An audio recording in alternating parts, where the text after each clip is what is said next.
रोजे को तोड़ देने वाली चीजें। आज हम आप लोगों को बताने जा रहे हैं उन चीजों के बारे में जिनसे रोजा टूट जाता है। तो इन मसाइल को हम सभी लोगों को याद रखना चाहिए, क्योंकि बहुत सारे लोग ऐसे होते हैं कि जिनको ये मसले मालूम नहीं होते, जिसकी वजह से हम लोग परेशान हो जाते हैं। हमारा रोजा भी टूट जाता है और हम लोगों को पता भी नहीं चलता। इसलिए रोजे के ये ज़रूरी मसले हर मुसलमान को पता होने चाहिए। आप सभी लोगों से गुजारिश है, इस वीडियो को पहले आप आखिर तक देखिए और फिर सदका जारिया की नियत से ज़्यादा इसको शेयर कीजिए, ताकि और लोगों को भी ये अहम जानकारी हासिल हो जाए। चलिए दोस्तों, शुरू करते हैं। नंबर 1, जानबूझकर खाना पीना। अगर किसी ने रोजे की हालत में जानबूझकर कोई चीज़ खा ली या कोई चीज़ पी ली तो उसका रोज़ा टूट जाएगा। नंबर 2, मुश्तज़नी करने से यानी मस्टरबेशन करने से भी रोज़ा टूट जाता है। अगर किसी ने मस्टरबेशन कर लिया और उसकी मनी खारिज हो गई तो उसका रोज़ा टूट जाएगा। लेकिन अगर किसी ने मस्टरबेशन किया और मनी खारिज नहीं हुई तो फिर रोज़ा नहीं टूटेगा। मुश्तज़नी यानी मस्टरबेशन करना ये बहुत ही बड़ा गुनाह है, ये इस्लाम में हराम है। और अगर रोज़े की हालत में कोई इस गुनाह को करता है तो फिर ये तो बहुत ही ज़्यादा बड़ा गुनाह है, इससे बचना चाहिए। अगर किसी ने रोज़े की हालत में इस काम को किया तो वो अल्लाह ताला से पक्की और सच्ची तौबा कर ले। नंबर 3, नाक में दवाई डालने से भी रोज़ा टूट जाता है। नंबर 4, अगर किसी ने कुल्ली की और कुल्ली करते वक्त पानी हलक से नीचे उतर गया तब भी रोज़ा टूट जाएगा। अब ऐसा कोई जानबूझकर तो नहीं करता कि जानबूझकर कुल्ली करते में रोज़े की हालत में पानी पी लेता है, बल्कि कभी ऐसा भी हो जाता है कि हम जब वज़ू कर रहे होते हैं तो वज़ू करते वक्त कुल्ली करते में पानी हलक से नीचे उतर जाता है। तो हम तो नहीं चाह रहे थे कि पानी हलक से नीचे जाए, लेकिन गलती से पानी हलक से नीचे चला गया, तब भी इससे रोज़ा टूट जाएगा। नंबर 5, बीड़ी सिगरेट पीने से भी रोज़ा टूट जाता है। नंबर 6, हैज़ आने से भी रोज़ा टूट जाएगा। यानी किसी खातून का रोज़ा था, रोज़े की हालत में उसे पीरियड्स शुरू हो गए तो पीरियड शुरू होने से भी रोज़ा टूट जाएगा। नंबर 7, जानबूझकर मुंह भरकर उल्टी करना, इससे भी रोज़ा टूट जाता है। इस मसले को खूब अच्छी तरह से समझ लें। कुछ लोगों का ख्याल ये है कि अगर रोज़े की हालत में उल्टी हो जाए तो रोज़ा टूट जाता है। तो इस मसले को हमें खूब अच्छे से समझ लेना चाहिए कि अगर खुद ब खुद उल्टी हो गई है तो इससे रोज़ा नहीं टूटेगा, चाहे वो मुंह भर के हो या थोड़ी, चाहे वो एक बार हो या कई बार, इससे रोज़ा नहीं टूटेगा। लेकिन अगर आपका दिल घबरा रहा था, आप रोज़े की हालत में थे, आपने मुंह में उंगली डालकर ज़बरदस्ती उल्टी की और वो उल्टी मुंह भर के हो गई तो फिर इससे आपका रोज़ा टूट जाएगा। नंबर 8, शर्मगाह में दवाई रखना। चाहे शर्मगाह आगे हो या फिर शर्मगाह में पीछे हो, अगर कोई शर्मगाह के अंदर दवाई रखता है तो इससे रोज़ा टूट जाएगा। बहुत सारी बीमारियां ऐसी होती हैं कि जिनसे शर्मगाह के अंदर दवाई रखनी पड़ती है, तो अगर शर्मगाह के अंदर दवाई रखी तो इससे रोज़ा टूट जाएगा।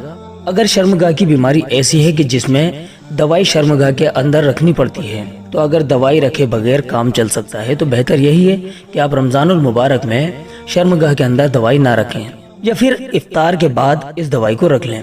लेकिन अगर मजबूरी है और डॉक्टर ने कहा है कि अगर दवाई नहीं रखेंगे तो आपकी बीमारी बढ़ जाएगी, तो फिर इस सूरत में आप रमज़ान में रोज़े ना रखें, बल्कि जब आप ठीक हो जाएं तो बाद में अपने छूटे हुए रोज़ों की कज़ा कर लें जो शर्मगाह की बीमारी की वजह से छूटे हैं। नंबर 9, दिल के मरीज जो दवाई अपनी ज़ुबान के नीचे रखते हैं उससे भी रोज़ा टूट जाता है। इसमें थोड़ी सी तफसील यह है, ज़ुबान के नीचे जो दवाई रखी जाती है, अगर वो दवाई रगों के जरिए अंदर पहुंचती है तो तब तो ज़ुबान के नीचे दवाई रखने से रोज़ा नहीं टूटेगा।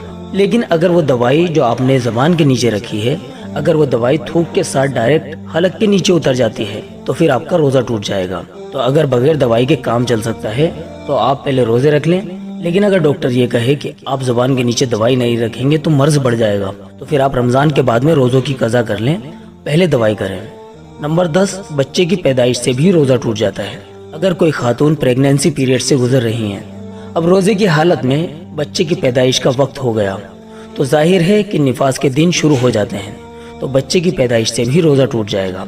और निफास के दिन जब तक रहते हैं उस वक्त तक फिर वो खातून रोज़ा नहीं रख सकती, बाद में उन छूटे हुए रोज़ों की कज़ा करेंगी।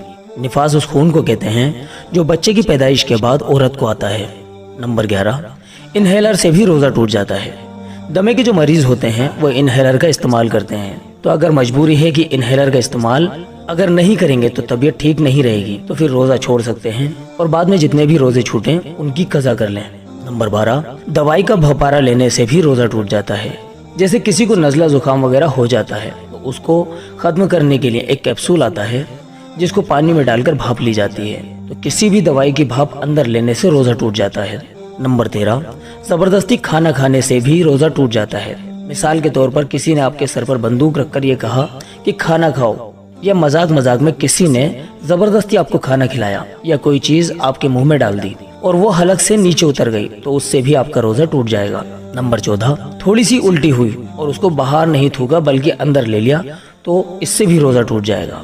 نمبر 15، جن چیزوں سے روزہ نہیں ٹوٹتا، کسی نے وہ کام کیا پھر یہ سمجھا کہ میرا روزہ ٹوٹ گیا تو پھر اس کا روزہ ٹوٹ جائے گا۔ جیسے بھول کر کھانے پینے سے روزہ نہیں ٹوٹتا، اب کسی نے بھول کر کچھ کھا پی لیا تو بھول کر کھانے پینے سے روزہ نہیں ٹوٹا، لیکن اس نے یہ سمجھا کہ میرا روزہ ٹوٹ گیا اور پھر اس نے جان بوجھ کر کھا پی لیا تو پھر اس سے اس کا روزہ ٹوٹ جائے گا۔ تو جن چیزوں سے روزہ نہیں ٹوٹتا، اگر کوئی شخص اس کام کو کر لیتا ہے پھر یہ سمجھتا ہے کہ میرا روزہ ٹوٹ گیا اور پھر اس کام کو جان بوجھ کر لیتا ہے تو پھر اس سے روزہ ٹوٹ جائے گا۔ نمبر 16، بیوی سے ہم بستری کرنے سے بھی روزہ ٹوٹ جاتا ہے۔ اگر شوہر اور بیوی ایک دوسرے سے ہم بستری کر لیں تو دونوں کا ہی روزہ ٹوٹ جائے گا اور دونوں پر روزے کا کفارہ بھی واجب ہوگا، یعنی اس روزے کو بھی رمضان کے بعد میں قضا کرنا پڑے گا اور لگاتار 60 روزے بھی رکھنے پڑیں گے۔ نمبر 17، میاں بیوی اگر ایک دوسرے کا بوسہ لیں اور بوسہ لیتے میں شوہر نے بیوی کا تھوک حلق کے اندر لے لیا یا پھر بیوی نے شوہر کا تھوک حلق کے اندر لے لیا تو تھوک نکلنے کی وجہ سے بیوی کا بھی اور شوہر کا بھی، یعنی جس نے بھی تھوک نکلا ہوگا چاہے وہ شوہر ہو یا بیوی، تو اس کا روزہ ٹوٹ جائے گا۔ لیکن اگر دونوں میں سے کسی کا بھی تھوک حلق کے اندر نہیں گیا تو روزہ نہیں ٹوٹے گا، لیکن بہتر یہ ہے کہ روزے کی حالت میں بوسہ لینے سے بے پناہ بچنا چاہیے، کیونکہ ہو سکتا ہے دونوں میں سے کسی ایک کا تھوک دوسرے کے منہ میں چلا جائے اور حلق کے نیچے اتر جائے اور اسے پتہ بھی نہ چلے تو روزہ ٹوٹ جائے گا اور آپ اس غلط فہمی کا شکار رہیں گے کہ روزہ نہیں ٹوٹا، تو روزے میں بوسہ لینے سے بچنا چاہیے۔ نمبر 18، میاں بیوی بات کر رہے تھے اور منی خارج ہو گئی تو اس سے بھی روزہ ٹوٹ جائے گا۔ میاں بیوی ایک دوسرے سے بہت زیادہ محبت اور دل لگی کی باتیں کر رہے ہیں، اس کنڈیشن میں منی خارج ہو گئی، اگر شوہر کی منی خارج ہوئی تو شوہر کا روزہ ٹوٹے گا اور بیوی کی منی خارج ہوئی تو بیوی کا روزہ ٹوٹ جائے گا۔ نمبر 19، فلم دیکھتے ہوئے منی خارج ہو جائے تو اس سے بھی روزہ ٹوٹ جاتا ہے۔ فلم دیکھنا ویسے تو بہت بڑا گناہ ہے اور اگر کوئی روزے کی حالت میں فلم دیکھے تو یہ اور بھی زیادہ بڑا گناہ ہے، اور اگر کوئی مووی دیکھ رہا تھا اور مووی میں ایسا کوئی گندا سین آ جاتا ہے تو اس کو دیکھ کر منی نکل جاتی ہے تو اس سے روزہ ٹوٹ جائے گا۔ نمبر 20، روزے کی حالت میں ٹوتھ پیسٹ کر رہے تھے، وہ حلق سے نیچے اتر گیا تو اس سے بھی روزہ ٹوٹ جائے گا۔ روزے کی حالت میں منجن یا ٹوتھ پیسٹ نہیں کرنا چاہیے، اس سے روزہ مکروہ ہو جاتا ہے۔ نمبر 21، مکھی منہ کے اندر چلی گئی تو اس سے روزہ نہیں ٹوٹے گا، یا خود بخود دھواں آپ کے منہ کے اندر چلا گیا تو پھر اس سے بھی روزہ نہیں ٹوٹے گا، لیکن اگر جان بوجھ کر دھواں آپ نے اپنے منہ کے اندر لے لیا اور وہ حلق سے نیچے چلا گیا تو روزہ ٹوٹ جائے گا۔ جیسے کوئی بیڑی یا سگریٹ پی رہا تھا، آپ نے اس کا دھواں اپنے منہ کے اندر لے لیا اور پھر وہ حلق کے نیچے چلا گیا تو آپ کا روزہ ٹوٹ جائے گا۔ نمبر 22، بھول کر سحری کر لی، سحری کا ٹائم ختم ہونے کے بعد اس سے بھی روزہ ٹوٹ جائے گا۔ سحری کا ٹائم ختم ہو چکا تھا، آپ نے سمجھا کہ ابھی سحری کا ٹائم ختم نہیں ہوا، پھر آپ نے سحری کر لی، بعد میں 2 یا 3 گھنٹے کے بعد آپ کو پتا چلا کہ آپ نے سحری کا ٹائم ختم ہونے کے بعد سحری کی ہے تو پھر آپ کا روزہ نہیں ہوگا۔ اسی طرح افطار کا ٹائم ابھی شروع نہیں ہوا لیکن افطار کے ٹائم سے پہلے آپ نے افطار کر لی، مثال کے طور پر آپ کی گھڑی غلط چل رہی تھی یا پھر کسی نے آپ کو غلط خبر دے دی کہ افطار کا ٹائم ہو گیا ہے اور آپ نے افطار کر لی، پھر بعد میں آپ کو پتا چلا کہ ابھی افطار کا ٹائم نہیں ہوا تھا بلکہ ٹائم سے پہلے ہی آپ نے افطار کر لی، تو پھر ٹائم سے پہلے افطار کرنے سے آپ کا روزہ ٹوٹ جائے گا۔